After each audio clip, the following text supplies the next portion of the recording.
नमस्कार. स्वामी माधवनाथ लिखित ज्ञानेश्वर दर्शन हे पुस्तक आपण वाचत आहोत. आज आपण दुसऱ्या प्रकरणाला सुरुवात करतो आहोत. 2. देहात्मभावाचं निरसन.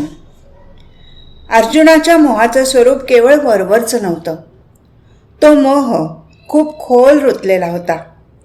हा मोह होता स्वरूपाविषयीचा, स्वतः संबंधीच्या अज्ञानाचा तो मोह होता. म्हणून स्वरूपाविषयीचं अज्ञान आणि तज्जन्य मोह घालवण्यासाठी अर्जुनाला स्वरूपबोध करून देणं क्रमप्राप्त होतं. भगवंतांनी तेच कार्य केलं. अर्जुनाला भगवद्गीता सांगून स्वरूपज्ञान प्राप्त करून दिलं. श्री ज्ञानेश्वर महाराज म्हणतात, ना तरी असाध्य देखोनी व्याधी, अमृतासम दिव्य औषधी, वैद्य सूची निरवधी निदानीची. तैसे विवरतू असे श्री अनंतू, तया दोन्ही सैन्या आतू, जयापरी पार्थू भ्रांती सांडी. अर्जुनाला स्वरूपबोधाची दिव्यौषधी देण्याआधी त्याच्या मनात निर्माण झालेल्या भ्रांतीची भगवंतांनी काहीशी चेष्टाच केली असली पाहिजे. त्या दोघांच्या दरम्यान झालेल्या विनोदगर्भ संवादाचं श्री ज्ञानेश्वर महाराजांनी मोठं रोचक वर्णन केलं आहे. भगवंत म्हणतात, अर्जुना, आज आम्ही नवल देखिले. तू स्वतःला जाणता म्हणतोस, पण नेणेव काही सोडत नाहीस. आणि तुला काही शिकवायला सांगायला जावं तर तूच बहुसार नीती बोलसी. अनादिकालापासून उत्पत्ती, स्थिती आणि लय हे चक्र सतत सुरू आहे. पण आजची तुझी स्थिती पाहता असं वाटतं आहे, हे अनादी विश्वरचना ते लटिके काही? हो का सांप्रतायसे जाहले, जे हे जन्ममृत्यू तुवा सृजिले, आणि नाशू पावे नाशिले तुझे निकाई. तू एक मारणारा आणि हे सारेजण तुझ्यामुळेच मरणारे आहेत असं तू का समजतोस? अनादी सिद्ध हे आघवे, होत जात स्वभावे, तरी तुवा का शोचावे सांगे मज. देखे विवेकी जे होती, ते दोहितेही न शोचती. जे होय जायते भ्रांती म्हणून या, हे उपजे आणि नाशे, ते मायावशे दिसे. येरवी तत्वता वस्तू जे असे, ते अविनाशीची. देह तुझा, पण तू देह नव्हेस. स्वरूपबोध करून देताना भगवंतांनी अर्जुनाला समजावून सांगितलं, देह म्हणजेच मी. मला जन्म आहे, मृत्यू आहे, मला सुख आहे, दुःख आहे असं तू जे समजतोस ते बरोबर नाही. सुख, दुःख, निंदास्तुती इत्यादी द्वंद्व मला आहेत, माझी आहेत असं जे तू म्हणतोस ते केवळ अज्ञानामुळे होय. खरोखर अर्जुना, देह तुझा आहे, पण तू देह नाहीस, तू आत्माच आहेस. देहाला जन्ममरण असलं, हा देह जाताना येताना दिसत असला, तरी तू या देहापासून सर्वथैव अलिप्त आहेस. केवळ सच्चिदानंद स्वरूप असाच तू आहेस, तुला जन्ममरण नाही. तैसी चैतन्याच्या ठाई, ये शरीरांतरे होती जाती पाही, ऐसे जाणे तया नाही व्यामोह दुःख. अशा तऱ्हेचा बोध अर्जुनाच्या मनावर ठसवण्यासाठी गीतेचा सर्व उपक्रम आहे. अर्जुनाला हा बोध करून देताना सर्व जगाला झालेला तशाच प्रकारचा अबोध निपटून टाकावा, हाच भगवंताचा गीता सांगण्यामागचा मुख्य उद्देश आहे. म्हणून श्री ज्ञानेश्वर महाराज म्हणतात, निमित्त करुणी पार्था ते, दुभिन्नली जगापुरते श्रीकृष्ण गाय. देह बुद्धिजन्य अज्ञानातून सुखदुःख. जगातली बहुतेक सारी सुखदुःख ही अशाच देहबुद्धिजन्य अज्ञानातून निर्माण होतात. सार असमाधान, अशांती यांचं कारणही तेच आहे. एकदा माणसाने देह म्हणजे मी असं समीकरण मांडलं आणि ते मनात पक्क बसलं की मग देहाच्या अंगाने होणाऱ्या लहान सहान दुःखाने देखील माणूस अस्वस्थ होऊन जातो. सर्वसाधारणपणे माणसाची अशी अपेक्षा असते की आपल्याला काही होऊ नये, म्हणजेच आपल्या देहाला काही होऊ नये अशी त्याची इच्छा असते. देहाची सर्व सुखदुःख आपली मानून तो आपल्या माथ्यावर घेत असतो. या देहाच्या सुखदुःखाप्रमाणे मनाचीही सुखदुःख असतात आणि तीही माणूस आपलीच मानतो आणि आपलं समाधान बिघडवून टाकतो. जरा कोणी विरुद्ध बोललं तरी ते आपल्याला खपत नाही. कोणी थोडीशी निंदा केली की आपण व्यथित होतो. या उलट घरात काही सुखाचा प्रसंग आला की त्याने आपण हुरळून जातो, आनंदाने नाचायला लागतो. केवळ देह तादात्म्यामुळे हे घडत असतं, याचंही आपल्याला भान नसतं. किंबहुना हे आपल्याला कळतच नाही. या देह तादात्म्यापासून मुक्त व्हावं यासाठी साऱ्या तत्त्वज्ञानाचा उपदेश आहे. सगळ्या तत्त्वज्ञानाचं तेच सार आहे. पण देह तादात्म्यापासून माणसाची मुक्ती व्हायची कशी? अशांतीची कारणं 2. देहाकडून व मनाकडून होणाऱ्या क्रिया जर आपण साक्षी भावाने पाहू शकलो, अलिप्तपणा साधू शकलो, तर सहजच आपलं समाधान अखंड राहू शकतं. प्राप्त कर्तव्य केलं की आपलं काम संपलं. पूर्वजन्मीच्या संचितानुसार चालू जन्मीच्या संस्काराप्रमाणे प्राप्त वृद्धीनुसार जे काय कर्म आपल्या वाटेला आलेलं असेल ते तन मन धनाने करणं एवढंच आपलं काम. ते काम केल्यानंतर त्याच्या फळाविषयी कोणतीच आसक्ती नसणं यातच समाधानाचं मूळ आहे. माणसाचं असमाधान, अशांती वाढते ती 2 कारणांनी. एक म्हणजे अहंकर्तृत्व आणि दुसरं म्हणजे ममत्व. अहंकर्तृत्व मी मध्ये साठवलेलं असतं आणि मला, माझं यात ममत्व मिसळलेलं असतं. मी काहीतरी करतो आहे आणि त्या करण्याचं फळ मला मिळालं पाहिजे. या 2 गोष्टींनी माणसाचं असमाधान वाढतं आणि मनात अशांतता निर्माण होते. या 2 गोष्टींमुळे जीव सुखदुःखांमध्ये होरपळून निघतो. केलेल्या कृत्यापासून मिळालेल्या यशाचं सुख लाभतं, समाधानही मिळतं, पण ते क्षणिक असतं. त्यातून अधिक यशाची इच्छा निर्माण होते. ते यशच वाढत्या लोभाला कारणीभूत होतं. मनात नवनवीन कामना निर्माण होतात. या विविध कामना पूर्ण करण्याची तीव्र इच्छाच पुढे अशांतीला कारणीभूत ठरते. कामनापूर्तीच्या मार्गात अडथळा आला की क्रोध निर्माण होतो. अडथळा निर्माण करणाऱ्याला निपटून काढण्याची ईर्ष्या, आकांक्षा उत्पन्न होते आणि त्यातूनच अतृप्ततेपोटी अशांती आणि असमाधान वाढत राहतं. त्याला जणू अंतच नाही असं होऊ लागतं. म्हणूनच अशा अशांतीला, असमाधानाला वरवरची मलमपट्टी चालत नाही. रोगाची बीजच जाळून टाकणारी उपाययोजना करावी लागते. जालिम औषधच द्यावं लागतं. नेहमी आनंदी असावं, समाधानाने राहावं हे काय कोणी कोणाला सांगायला का हवं? सर्वांना सुखसमाधान हवं असतं. मन शांत असावं असंच कोणालाही वाटणार. पण अनुभव मात्र वेगळा येतो. सुखाचा प्रयत्न केला जातो, पण वाट्याला मात्र येतं वाढतं दुःख. असं का होतं? हे दुःख, हे असमाधान मुळात निर्माणच का होतं? नेमकं हेच नीटपणे समजावून सांगितलं जात नाही. देह तादात्म्य हेच माणसाच्या अस्वस्थतेचं, असमाधानाचं, अशांतीचं मूळ कारण होय. भगवंतांनी अर्जुनाचं हे देह तादात्म्य काढण्याचा प्रयत्न केला. तो करताना त्याला नाना प्रकारांनी समजावून सांगितलं की तू देह नव्हेस, तुला जन्ममृत्यू नाही. समोर उभं राहिलेलं जे सैन्य तू पाहतो आहेस त्यातील कोणालाही तत्वतः जन्ममृत्यू नाही. तू स्वतःला अर्जुन म्हणून संबोधतोस तो केवळ देहबुद्धीमुळे. वस्तुतः तू नाम, रूप, वर्ण, आकार याहून भिन्न आहेस. नाम, रूप, वर्ण, आकार ज्या अधिष्ठानावर असतात ते अधिष्ठानच तू आहेस. सोहमबोधाने तू या अधिष्ठानाशी एकरूप होऊन जा. म्हणजे मग आज ज्या देहबुद्धीजन्य मोहाने तुला ग्रासला आहे त्यातून तू मुक्त होशील आणि एक विहित कर्तव्य कर्म म्हणून लढायला सिद्ध होशील.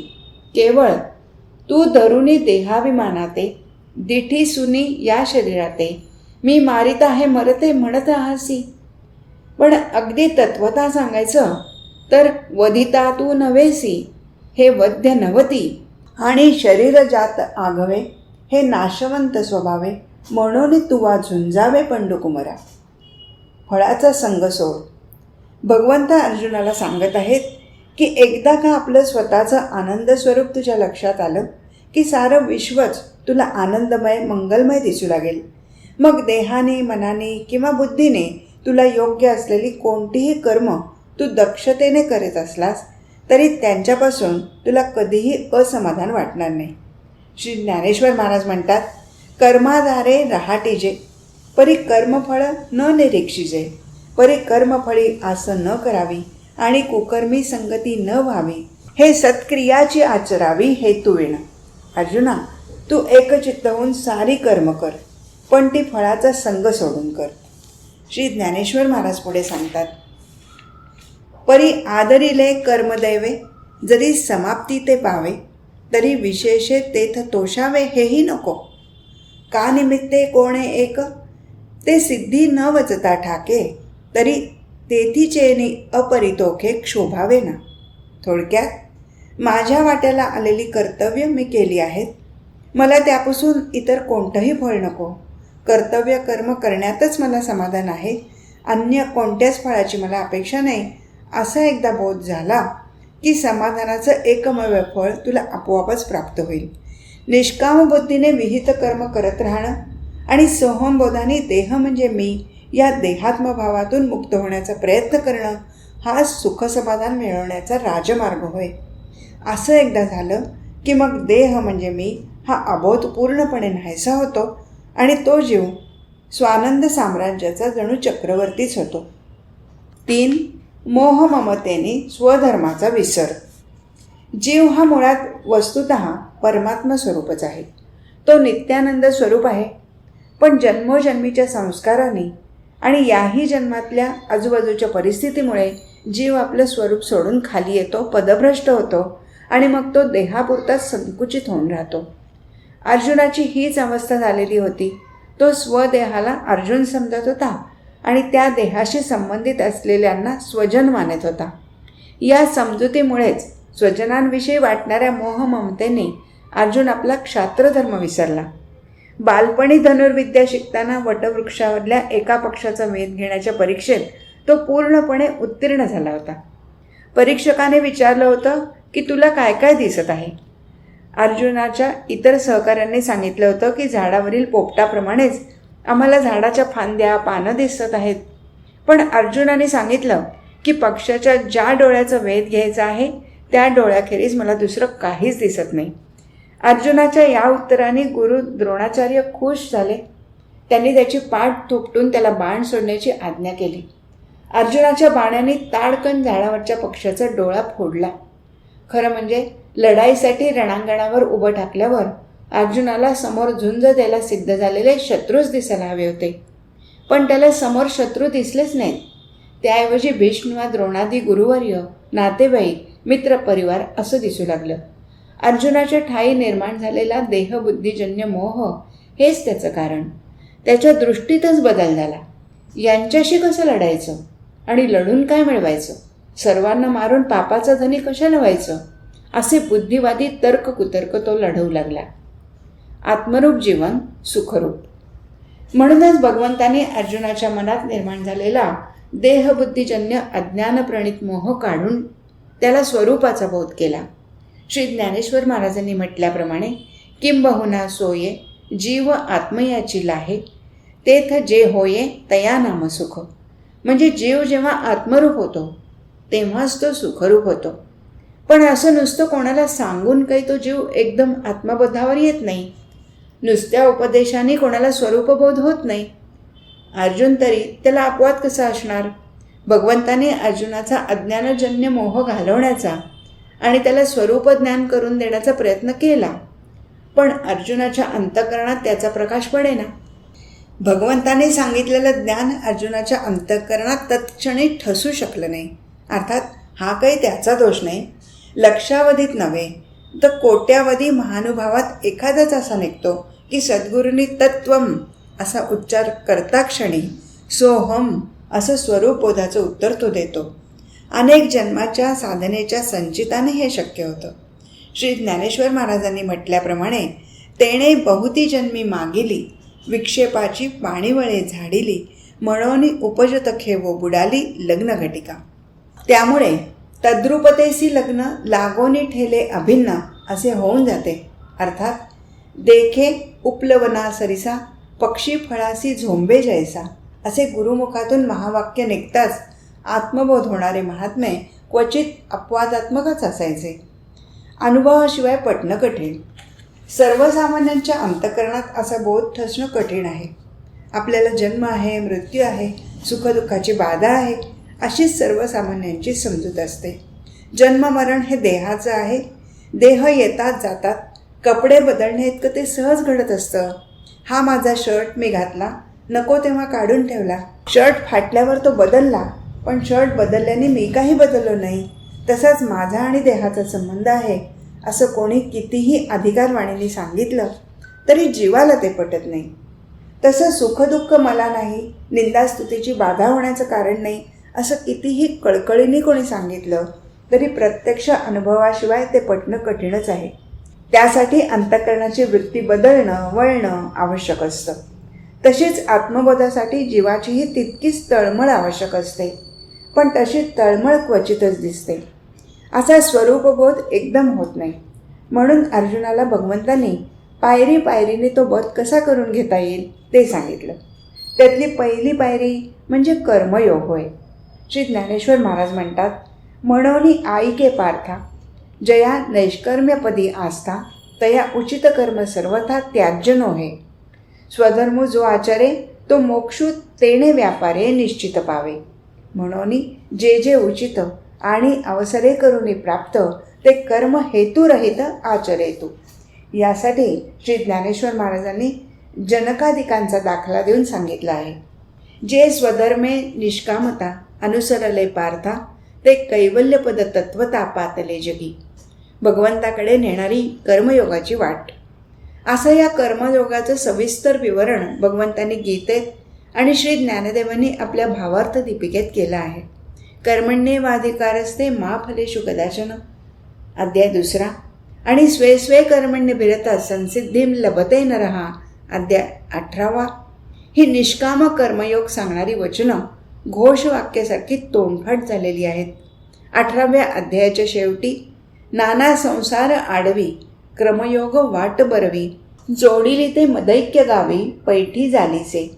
या संसाररूपी आडरानामध्ये क्रमयोगाची जी वाट सापडली आहे ती थेट सरळ भगवंताकडेच नेते असं श्री ज्ञानेश्वर महाराज सांगत आहेत. भगवंतांनी आणि श्री ज्ञानेश्वरांनी कर्मयोगाचं एवढं महात्म्य सांगितलं आहे ते का? गीतेचं रहस्य म्हणून लोकमान्यांनी निष्काम कर्मयोगावरच भर दिला तो का? कारण कोणत्याही माणसाला कर्म हे करावंच लागतं. जन्मापासून मृत्यूपर्यंत या ना त्या स्वरूपात जीवाला कर्म करणं भागच पडतं. जागेपणीच नव्हे तर झोपेत चालणारा श्वासोश्वास हा देखील एक प्रकारचं कर्मच होय. म्हणजे कर्म केल्याखेरीज माणसाचं चालत नाही. जीवन जगण्यासाठी माणसाला लहान मोठं कर्म करावंच लागतं. बसणं बोलणं खाणं पिणं सारं काही कर्मातच येतं. फार काय डोळ्यांची उघडझाप काही न करता आपोआप होत असते असं आपण समजतो, पण ती देखील कर्मातच मोडते. क्रमप्राप्त कर्माचा विशिष्ट क्रम. आता माणसाला एवी तेवी कर्म करावंच लागतं. ती क्रमप्राप्त गोष्ट आहे असं जर आहे तर मग तेच कर्म काही विशिष्ट पद्धतीनं केलं तर माणसाचं जीवन उंचावेल आणि ज्या सुख समाधानासाठी शांती करता तो जीवाचा आटापिटा करत राहतो ते सुख समाधान शांती त्याला लाभू शकेल असं भगवंत सांगत आहेत. आत्मबोधानेच खरं सुख मिळतं. तो आत्मबोधही विशिष्ट पद्धतीने केलेल्या कर्माने होणाऱ्या चित्तशुद्धीद्वारा साधू शकतो हेच भगवंतांनी गीतेत यथाक्रम सांगितलं आहे. सर्वसाधारणपणे मनुष्य कर्म का करतो याचाही शोध गीतेत घेतला आहे. माणसाच्या व्यक्तिगत जीवनामध्ये किंवा सामाजिक राष्ट्रीय कार्यामध्ये कर्माचं स्थान फार मोठं आहे, जबाबदारीचं आहे असं गीतेने बजावून सांगितलं आहे. आपल्याला कर्म करावं लागतं याची खंती बाळगण्याचं मुळीच कारण नाही असं गीतेने आवर्जून सांगितलं आहे. किंबहुना श्री ज्ञानेश्वर महाराजांनी म्हटल्याप्रमाणे परिसपा सव्यासाची मूर्ती लाहोनी देहाची खंती करीती कर्माची ते गावंडेगा. म्हणजे कर्म न करणारा कर्म करण्यात खंत बाळगणारा गावंढळ होय. अशी कर्म न करणाऱ्याविषयी काहीशी तुच्छताच महाराजांनी व्यक्त केली आहे. सर्वसामान्य माणसाला तर कर्म करणं क्रमप्राप्त आहेच, पण ज्ञानी पुरुषाने देखील लोकसंग्रहासाठी अनुकरण प्रिय लोकांना मार्गदर्शन मिळावं म्हणून कर्म केलं पाहिजे असा गीतेचा आग्रह दिसतो. अर्थात ज्ञानी पुरुषाचं कर्म आणि सर्वसामान्यांच्या हातून घडणारं कर्म यात मूलभूत फरक पडतो हे विसरून चालणार नाही. ज्ञानीपुरुष हा आत्मबोधात असल्यामुळे देहाच्या अंगाने त्याच्या हातून कर्म घडत असलं तरी तो त्या कर्मापासून अलिप्तच असतो. कारण देह म्हणजे मी नव्हे हा त्याचा बोध पक्का असतो. म्हणून अशा ज्ञानीपुरुषाच्या हातून घडणारी कर्म त्याला कधीही बंधनकारक होत नाहीत, पण समाजाला मात्र त्याच्यापासून आणि त्याच्या कर्मापासून खूप उपयोग साधता येतो. 4. कर्मयोगाची कसोटी. ज्ञानी काय किंवा अज्ञानी काय दोन्ही पुरुषांना कर्म हे अटळच असतं, पण हेच कर्म विशिष्ट पद्धतीनं केलं गेलं तर तेच पारमार्थिक साधनेचा शुभारंभ ठरतं. कर्म ही जणू जीवनाची गंगोत्री आहे. जीवाने जन्म घेतला की पहिल्या श्वासोश्वासाबरोबर त्याच्या मागे कर्म लागतं आणि जीवनभर साथ देणारं हे कर्मच जीवन शुद्ध करण्याचं, जीवन उंचावण्याचं प्रमुख साधन बनू शकतं. सर्वसाधारण व्यवहारात माणसाच्या हातून कर्म घडतच असतात, पण त्या कर्माने जीवन उजळून निघालं आहे, कृतकृत्य झालं आहे असं क्वचितच अनुभवायला येतं. याचं कारण असं की केल्या जाणाऱ्या कर्मामध्ये आपण नाना प्रकारच्या कामनांची भेसळ करतो. त्यातच आपला अहंकार आपण मिसळतो. क्रोध, मत्सर, द्वेष यांचीही सरमिसळ त्यात केली जाते आणि लोभ तर जणू पाचवीलाच पुजलेला. तो त्या कर्मात केव्हा येऊन दाखल होतो हे कळतच नाही. अशा सर्व मिश्रणांनी केलेलं कर्म दैनंदिन प्रापंचिक जीवनही सुखी होऊ देत नाही. मग परमार्थाच्या वाटचालीला ते कितपत उपयोगी पडणार? आणि भगवत प्राप्तीचं गौरी शंकर अशा भेसळ कर्मांनी कोणी गाठू पाहिल तर ते कसं शक्य होईल? परमार्थाच्या मार्गावर पहिलं पाऊल पडतानाच साधकाने दक्षता घ्यायला हवी. ती मी, मला, माझं या अहंभावी वृत्तीतून 4 हात दूर होण्याची. निरहंकार वृत्तीने कर्म पार पडली पाहिजेत. त्या कर्माचरणात कोणाचाही हेवादावा असता कामा नये. थोडक्यात घडणारं प्रत्येक कर्म हे निष्काम व्हायलाच हवं. कर्माच्या भक्तिगंगेतून स्वानंद रूप सागराकडे. निष्काम कर्म किंवा निष्काम कर्मयोग हा शब्द सर्वांच्या परिचयाचा आहे. कर्मयोग म्हणजे कर्माच्या अंगाने भगवत प्राप्ती होणं. अर्थात ती सर्व कर्म निष्कामच असायला हवीत.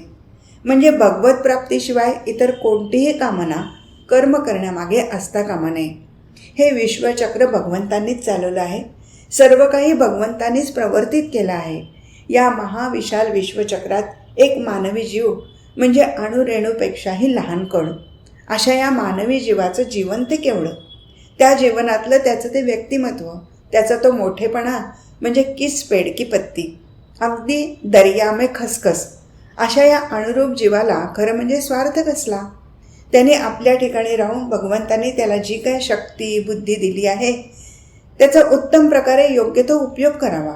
आपल्या कर्माच्या द्वारे त्या सर्वात्मक प्रभूशी एकरूप होण्यातच जीवनाचं साफल्य आहे असं जीवाने समजलं पाहिजे. नदी, नाले, ओढे महानदीला, गंगेला मिळतात आणि गंगा सागराला मिळून सागररूपच होऊन जाते. त्याप्रमाणे कर्माच्या भक्तिगंगेत मिसळून पुढे तो जीव स्वानंद सागराला मिळाला की मग त्याचं लहानपण, त्याचं वेगळेपण उरतच नाही. तो स्वानंद सागर होऊन जातो. संत श्रेष्ठ कबीर यांनी म्हटलं आहे की बूंद समानी समुंद में. बिंदू समुद्रात पडला, आता तो परत कसा येणार? पण कबीरांचं तेवढ्याने समाधान होत नाही. ते पुढं म्हणतात, नाही नाही तसं नाही, समुंद समाना बूंद में. माझ्या या बिंदूत सागरच समावलेला आहे, बिंदूच सागर रूप बनला आहे. जीवच इतका व्यापक, इतका विशाल, विराट होऊन जातो की तोच परमात्मा रूप बनतो. किंबहुना चराचर आपणची जाहला. कर्म निष्कामच का हवं? अर्थात हे केव्हा घडतं, केव्हा ते शक्य होतं? जेव्हा कर्म भगवत प्राप्तीसाठीच होतं तेव्हा. भगवत प्राप्तीसाठी होणारं कर्म हे निष्कामच असलं पाहिजे. आपल्या सर्व ऐहिक कर्माचा मोहरा आत्मबोधाकडे, भगवत दर्शनाकडे वळवला पाहिजे. तरच कर्माचा ओहोळ निर्माण होऊन त्याचा ओघ पर्यायाने गंगेत मिसळून जाईल. श्री ज्ञानेश्वर महाराज भगवंताच्या मुखाने म्हणतात, ते क्रिया जात आघवे, जे जैसे निपजेल स्वभावे, ते भावना करोनी करावे माझी हा मोहरा. आणि हातून कर्म घडताना हे कर्म मी करता का आचरेन या अर्था, ऐसा अभिमानो झणे चित्ता रिगो देसी. म्हणजे कर्म कर, पण कर्माचा अभिमान चित्तात जराही निर्माण होऊ देऊ नकोस. हाच तो निष्काम कर्मयोग होय. कर्मयोग हा शब्द नेहमी वापरला जातो आणि उदंड कर्म करणाऱ्याला कर्मयोगी अथवा कर्मवीर म्हणून संबोधलं जातं. पण नुसतं उदंड कर्म जीवनभर करत राहणं हा काही कर्मयोग नव्हे. आणि अशी कर्म अगदी अनंत काळपर्यंत करत राहणारा कर्मयोगी पण नव्हे.